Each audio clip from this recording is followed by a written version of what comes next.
इस सवाल में हमसे कहा गया है कि ईथीन यानी कि C2H4 का मोलर मास 28.1 ग्राम फी मोल है और इसको एक सॉलिड कैटलिस्ट का इस्तेमाल करते हुए एथेनॉल यानी कि C2H5OH के डिहाइड्रेशन रिएक्शन से तैयार किया जा सकता है और इसका मोलर मास 46.1 ग्राम फी मोल है। लैब की तरकीब का एक पूरा सेटअप ऊपर दी गई डायग्राम में दिखाया गया है। डिहाइड्रेशन रिएक्शन की इक्वेशन यहाँ दर्ज झेल है। लिहाजा हमारे पास एथेनॉल है, फिर एक कैटलिस्ट की मौजूदगी में हम इस रिएक्शन के बाद कुछ ईथीन और पानी हासिल करने जा रहे हैं।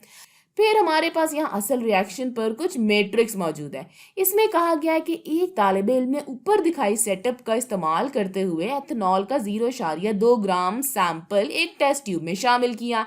ये एथेनॉल के साथ ग्लास वूल मौजूद है, तो एथेनॉल यहाँ मौजूद है। यहाँ ये सॉलिड कैटलिस्ट है। फिर तालिबे इल्म ने बंसन बर्नर से टेस्ट ट्यूब को इसी वक्त तक गर्म किया जब तक कि तमाम एथेनॉल के बुखारात ना बन गए और गैस बनना बंद हो गई।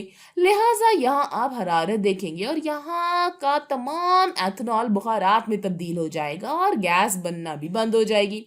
जब रिएक्शन का अमल रुक गया तो जमा होने वाली गैस का वॉल्यूम 0.822 एटमॉस्फेयर और 305 केल्विन दर्जा हरारत पर 0.0854 लीटर था। 305 केल्विन पर पानी का वेपर प्रेशर 35.7 टोर है। तो कैटलिस्ट की मौजूदगी में आपके पास एथेनॉल है जो कि रिएक्ट करेगा। ये यहाँ पर डिहाइड्रेशन रिएक्शन है, तो आपको इस एथेनॉल के रिएक्ट करने पर ईथीन और पानी मिलेगा। फिर आप इसे ठंडा करते हैं और इस तरह ईथीन सबसे ऊपर जमा हो जाता है। ये गैस की शक्ल में होता है। ये पानी बुखारात में तब्दील हो जाता है। लेकिन जाहिर है कि एक बार जब आप इसे ठंडा कर लेंगे तो ये बुखारात दोबारा आपको लिक्विड शक्ल में मिलेंगे, तो यहाँ आपको पानी लिक्विड शक्ल में मिलेगा। चलिए आइए इन सवालात का जवाब देने की कोशिश करते हैं। हमसे कहा गया है कि इस तजर्बे या एक्सपेरिमेंट में जितने ईथीन के मोल्स बने हैं जिन्हें गैस जमा करने वाली ट्यूब यानी कि गैस कलेक्शन ट्यूब में नापा जाता है, इनकी तादाद का हिसाब लगाएं। और दूसरा हमसे ये पूछा गया है कि ईथीन के इन मोल्स की तादाद को मालूम करें जो डिहाइड्रेशन रिएक्शन के मुकम्मल होने की सूरत में बनते हैं। दूसरे हिस्से में यानी कि पार्ट बी में हमसे कहा गया है कि तजर्बे या एक्सपेरिमेंट में ईथीन की परसेंट यील्ड का हिसाब लगाएं। ठीक हो गया, तो आइए पहले हिस्से को हल करते हैं। सबसे पहले हमें किसी ना किसी तरह ये पता लगाना है कि इस तजर्बे में असल में कितने मोल्स बने हैं और गैस कलेक्शन ट्यूब में जमा हुए हैं। तो ये हमें यहाँ क्या बता रहा है? ये कह रहे हैं कि जब तमाम एथेनॉल बुखारात में तब्दील हुए और गैस बनना बंद हो गई, जब रिएक्शन रुक गया तब गैस का वॉल्यूम ये था। तो यहाँ ये हमारे पास गैस का वॉल्यूम मौजूद है जो कि 0.822 एटमॉस्फेयर पर 0.0854 लीटर है। ये 0.822 एटमॉस्फेयर यहाँ कुल प्रेशर या दबाव है। दर्जा हरारत 305 केल्विन है और फिर पानी का वेपर प्रेशर 35.7 टोर है। पानी के वेपर प्रेशर को आप पानी के पार्शियल प्रेशर के तौर पर भी देख सकते हैं। इसके खास होने की वजह यह है कि पानी का पार्शियल प्रेशर और ईथीन का पार्शियल प्रेशर यहाँ कुल प्रेशर में इजाफा करता है। तो इस तरह हम ईथीन का पार्शियल प्रेशर का पता लगाने के लिए इस मालूमात का इस्तेमाल कर सकते हैं। और जब हमें ईथीन का पार्शियल प्रेशर मालूम हो जाएगा तो हम ये मालूम करने के लिए आइडियल गैस कानून का इस्तेमाल कर सकते हैं कि ईथीन के कितने मोल्स यहाँ मौजूद हैं। अब हम ऐसा कैसे कर सकते हैं? अच्छा, तो आइडियल गैस कानून के बारे में थोड़ी सी याद दहानी करवाती चलूंगी। ये होता है PV = nRT।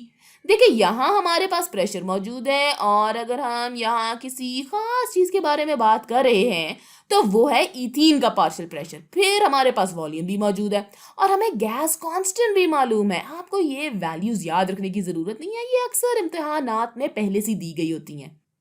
लिहाजा हमारे पास गैस कांस्टेंट मौजूद है और इसकी वैल्यू हमारे पास मुख्तलिफ यूनिट्स में मौजूद है और ये हम पर मुनसर है कि हम किस यूनिट को इस्तेमाल करना चाहते हैं। खैर पर यकीनन हमें सवाल में दर्जा हरारत भी बताया हुआ है। दर्जा हरारत यहाँ 305 केल्विन है। लिहाजा मोल्स की तादाद मालूम करने के लिए इस इक्वेशन के दोनों अतराफ को RT से डिवाइड कर सकते हैं। इससे फिर N बराबर होगा P ईथीन का पार्शियल प्रेशर ज़रबे वॉल्यूम ओवर RT। अब आइए इनकी वैल्यूज लिखते हैं। यहाँ ईथीन का पार्शियल प्रेशर क्या होगा? इथीन का पार्शियल प्रेशर बराबर होगा कुल प्रेशर माइनस पार्शियल प्रेशर के।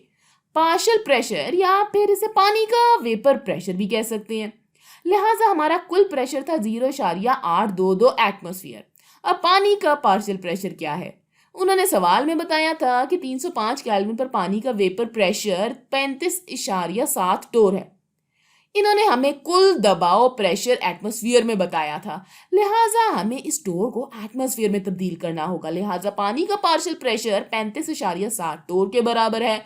ये टोर प्रेशर का यूनिट है, लेकिन अगर हम इसे एटमॉस्फेयर में तब्दील करना चाहते हैं तो हमें इसे 760 से डिवाइड करना होगा।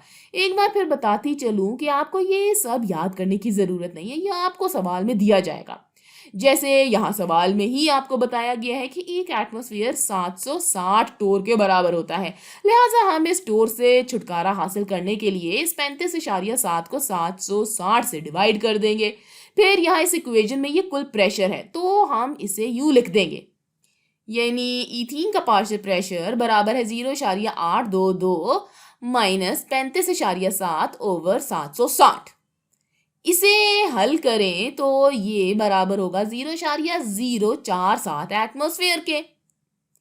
फिर पार्शियल प्रेशर इथीन का बराबर होगा 0.822 एटमॉस्फेयर माइनस 0.047 एटमॉस्फेयर, तो ये बराबर होगा 0.775 के। इथीन का पार्शियल प्रेशर 0.775 होगा। तो अब हम इसकी वैल्यू यहाँ इस इक्वेशन में लिख देंगे। अब हमारे पास मोल्स की तादाद मालूम करने के लिए सब कुछ मौजूद है। तो n बराबर होने वाला है ये 0.775 एटमॉस्फेयर ज़रबे 0.0854 लीटर ओवर 0.08206 लीटर एटमॉस्फेयर पर मोल पर केल्विन, और इसको हम ज़रब देंगे 305 केल्विन से। यहाँ ये 0.0854 लीटर ये वॉल्यूम है, और हमने गैस कांस्टेंट की ये वाली वैल्यू इसलिए ली है चूंकि हम यूनिट्स एटमॉस्फेयर मोल्स और केल्विन इस्तेमाल कर रहे हैं। अगर हम हर चीज को टोर में तब्दील कर देते तो हम इस कांस्टेंट की वैल्यू को इस्तेमाल करते। फिर यहाँ ये यूनिट्स लीटर ज़रबे एटमॉस्फेयर है, तो ये इस तरह इनसे कैंसिल हो जाएंगे। ये केल्विन इस केल्विन से कैंसिल हो जाएगा। यहाँ डिनोमिनेटर में हम मोल से डिवाइड कर रहे हैं, लिहाजा ये मोल्स यहाँ ऊपर आ जाएंगे, और इसका मतलब यही हुआ कि ये मोल्स ही हमारा यूनिट है। खैर, तो जब हम इसका हिसाब लगाएंगे तो जवाब आएगा 0.00264। तो मैं ये कह सकती हूँ कि ये तकरीबन 0.00264 मोल्स के बराबर होगा। तो ये हो गया इस पहले हिस्से का जवाब कि इथीन के इन मोल्स की तादाद जो कि तजर्बे में बने थे, जिन्हें गैस कलेक्शन ट्यूब में नापा गया था, वो 0.00264 मोल्स थे।